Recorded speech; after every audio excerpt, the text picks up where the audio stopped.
Quand Léa emménagea dans l'immeuble du 17 rue des Saules, la première chose qu'elle remarqua, ce fut le silence. Pas un silence normal. Un silence tendu. Comme si quelque chose retenait son souffle. L'immeuble était ancien, trop ancien.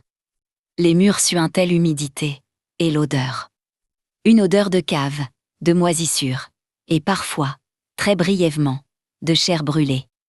La propriétaire lui avait dit « Vous verrez, c'est très calme ici. Les voisins sont discrets. » Le premier soir, Léa s'endormit difficilement. À 2h06, elle ouvrit les yeux.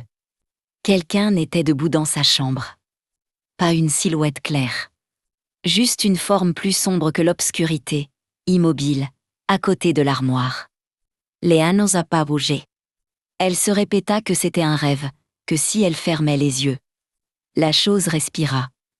Un souffle humide, rauque, trop proche de son visage. Elle cria et alluma la lumière. La chambre était vide. Le lendemain, elle trouva une marque sur le sol. Des traces de pieds nus. Des pieds trop longs, comme étirés. Les nuits suivantes, les bruits commencèrent. Des pleurs dans les murs. Des ongles grattant le plafond. Et toujours, à la même heure, 2h06, un murmure collectif. « On te voit. » Léa tenta de parler aux voisins. Une vieille femme du 3e palier en l'entendant. « Il te parle déjà ?» demanda-t-elle. « Qui ça ?» La femme baissa la voix. « Ce qui en brûlait ici. » Léa apprit alors l'histoire. Des années plus tôt, un incendie avait ravagé l'immeuble. Plusieurs personnes étaient mortes. Les corps n'avaient jamais été tout retrouvés. Officiellement, l'immeuble avait été rénové. Officieusement, ils étaient restés. Cette nuit-là, Léa sentit quelque chose de nouveau. Son lit vibrait légèrement, comme si quelqu'un respirait dessous. Elle se leva lentement, souleva le drap. Puis le matelas. Il y avait une trappe. Elle n'était pas là avant. Sous la trappe, un espace noir, trop profond pour être normal. Une chaleur étouffante en sortait, accompagnée d'un chœur de voix murmurantes. « Descends. Tu nous manques. Il nous faut un peu. » Elle recula en hurlant.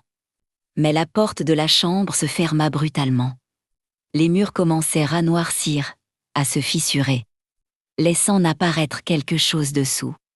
Des visages. Des dizaines de visages calcinés, aux yeux grands ouverts. Collés à l'intérieur des murs, la regardant avec faim. Des mains sortirent du sol, attrapant ses chevilles. La peau était chaude, trop chaude, comme si elle brûlait encore. « Tu vivras pour nous maintenant », dirent-ils. Le lendemain, la propriétaire visita l'appartement. Il était vide. Mais l'immeuble, lui, était plus silencieux que jamais. Soulagé. Et parfois, quand quelqu'un passe devant le 17 rue des Saules à 2h06, on peut voir une silhouette à la fenêtre. Elle frappe doucement sur la vitre. Et si tu tends l'oreille, tu l'entendras murmurer. « N'entre pas.